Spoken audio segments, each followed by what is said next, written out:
Want to start us off with an opening statement?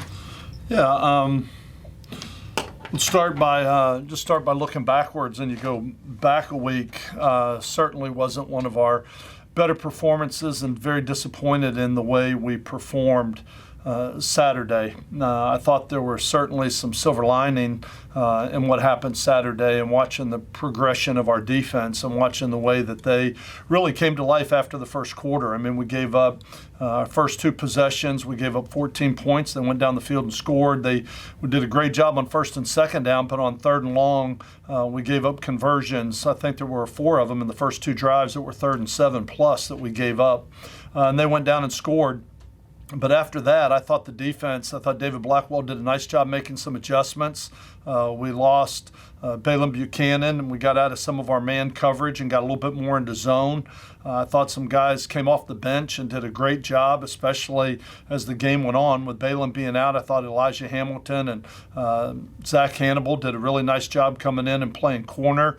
It was nice to have Cody Fultz back with a little bit of depth. Then you've got Mackie Carabin continues to play really well for us. Alan Walker did a really nice job. Broderick Calhoun came in and created a turnover in the secondary at the safety. Both Khalil Ladler, Miles Mason, and I'm talking just guys off the bench.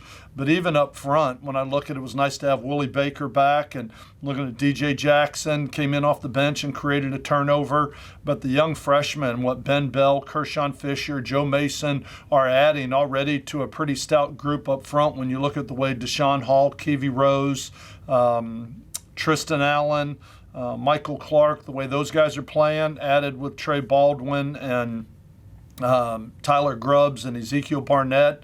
I thought Jaden Cole had a great game, very active with what he's doing. B.J. Williamson. We just got some guys that are playing really well. I think the buy-in factor is really high. I think they're really starting to believe, and I think, and I certainly hope as we get into the second half of the season, that our defense continues to emerge.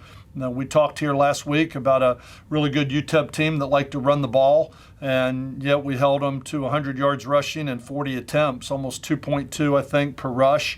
Held them to 3 points outside of the first quarter. First quarter gave up 14 and then gave up 3 in the next 3 quarters and created 4 turnovers. I thought our defense did everything they could to give our offense a chance to get back into it, to give us as a team a chance to get back into it. The disappointing thing was the number of points we were able to put on the board.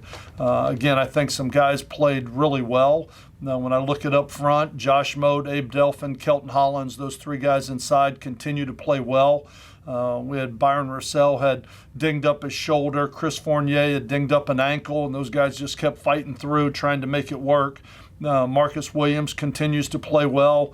I think Jared Means, Trey Harris, Isaiah Graham, those guys are playing really well for us. Wide receiver Jacob Adams continues to be a big part of what we're doing offensively, but unfortunately, the story of this game was we were 5 trips into the red zone and we scored 3 points.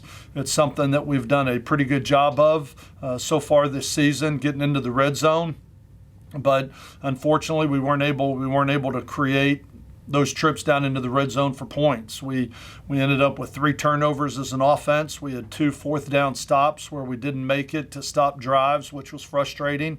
But I think, for myself, I probably put Austin Kendall in some tough situations, probably got too much into a drop back game too early, especially with the way the defense played in the second, third, and fourth quarter. But it was frustrating to perform the way that we did.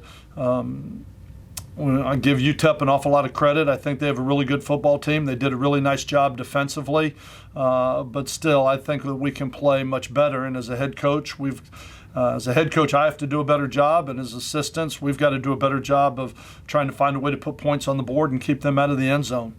This week it doesn't get any easier. You just played now a 6-1 UTEP team, and you've got an undefeated UTSA coming in here who's 7-0 right now. They're ranked 23rd and I think 24th and 25th in the 2 polls, and it's going to be a great challenge for us. I'm glad we have the opportunity to come back home. We haven't been home in about a month.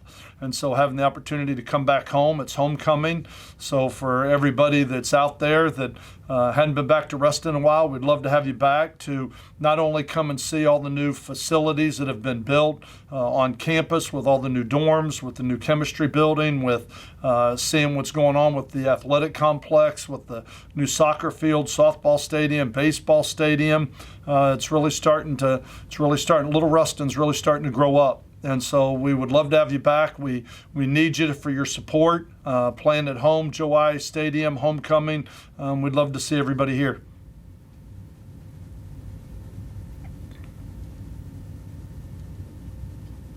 Ben, go ahead. Coach, you look at, and like you mentioned, you might have gotten into the drop back passing game a little too early. From a pass protection standpoint, is there anything that you might try to do differently just to give Austin another half second, another full second in the pocket to find some of those playmakers at receiver down the field?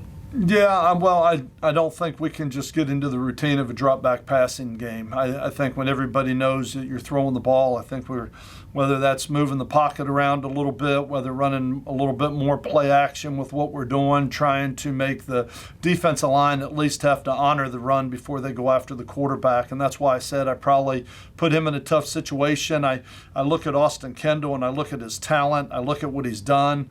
Look at what he's capable of, how well he throws the ball, his intelligence level. What I have to continue to understand is that Austin's been in this offense for 3 months. I mean, really, when you look at him, he's a true freshman mentally, even though physically he's been in college football and understands the game extremely well. But I've got to be able to help him a little bit more than I did Saturday for sure. So I think we just gotta be careful. We can't make it just a drop back game with a relatively young quarterback in our offensive system, and we've got to be able to help them a little bit more. We've got some guys on the perimeter that are playing really well and getting the ball into their hands, I think is going to be key, and we've got some running backs that are playing pretty well. So we've just got to maintain our balance. I mean, in this game, you look at it, I think we threw it 28 and ran it 28, but when we went down 14-0, I probably got into a little bit too much of a drop back game and should have just stayed the course and stayed the plan, especially now that I know what our defense was doing in the second half. Go ahead, John.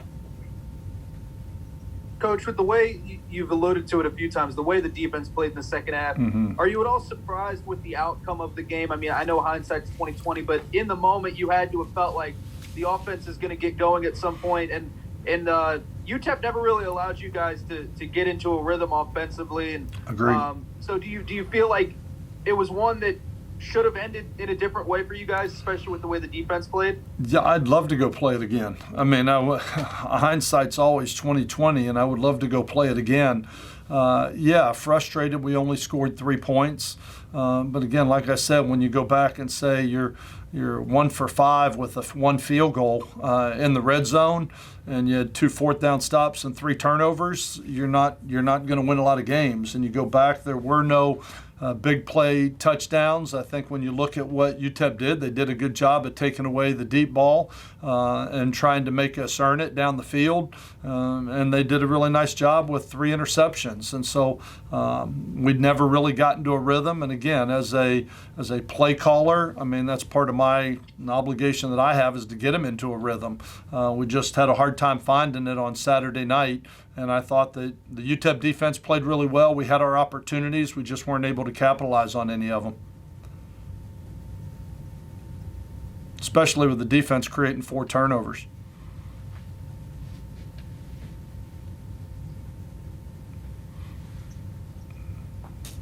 What challenge they've got a few of them UTSA, but I guess from a mental standpoint, are there any challenges that present themselves? First of all, it's homecoming, but then you've also got an undefeated team, a 24th ranked team, and then they're attracting some buzz with themselves as well. Is there any mental challenges that a team like that presents in preparation besides on the field? Somebody asked me the question the other day. What toll do those 3 close losses take on a football team? And I don't know that we'll ever know. You know what I mean? I'm certainly not using that as an excuse. It's next game. We always talk about 24 hours to bury or 24 hours to celebrate.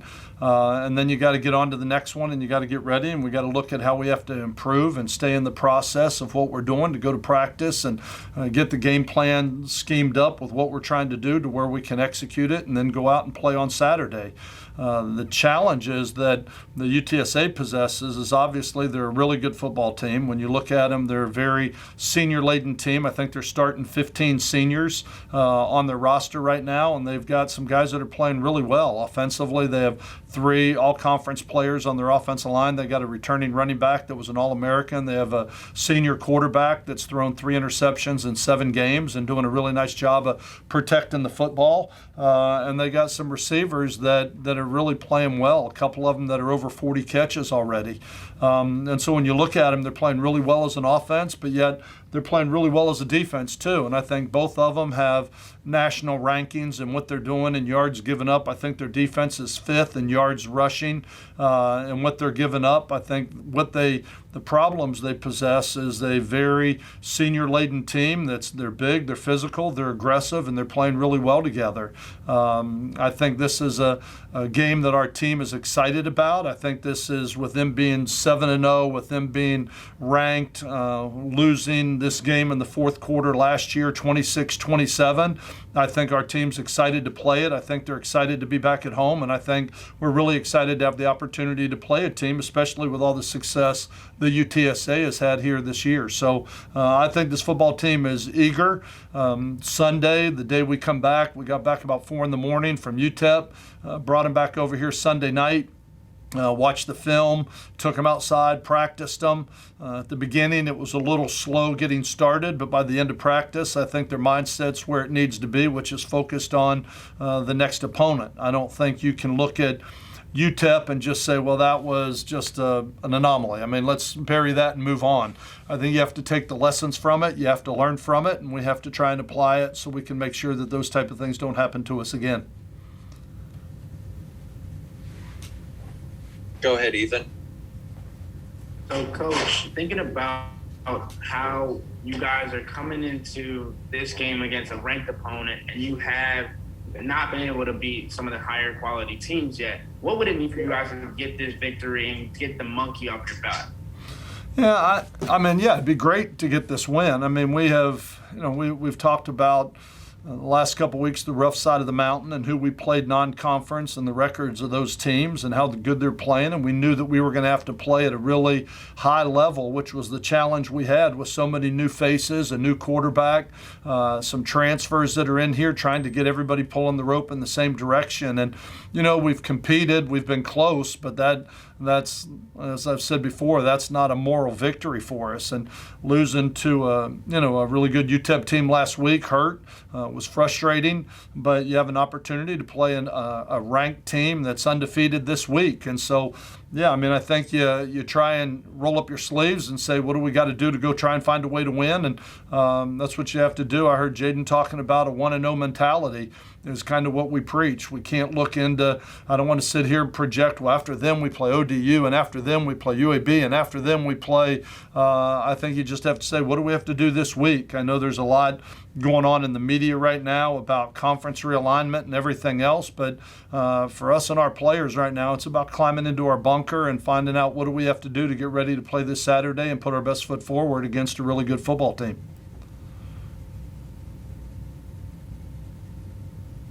John, go ahead.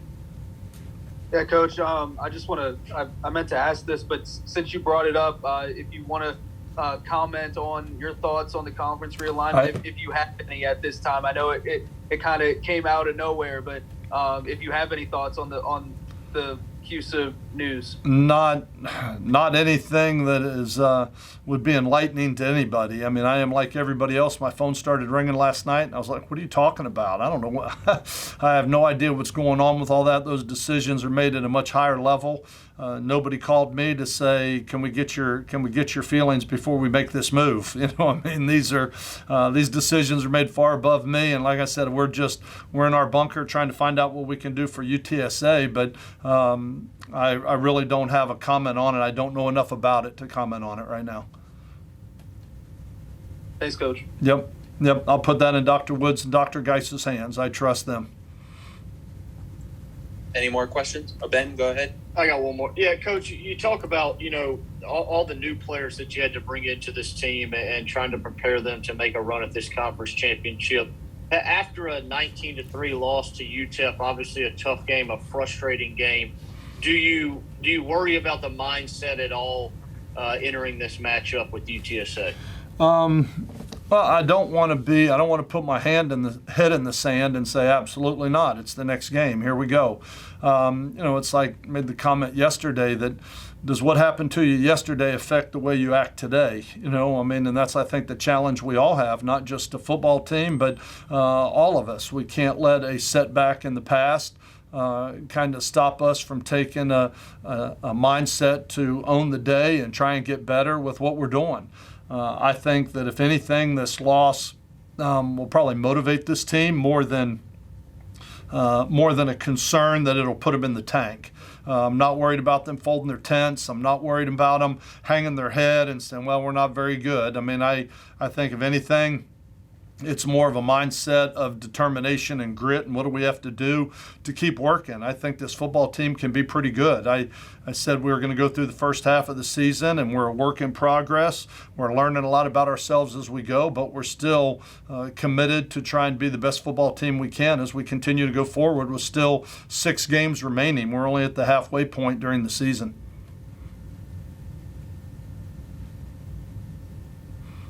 Any more questions for Coach?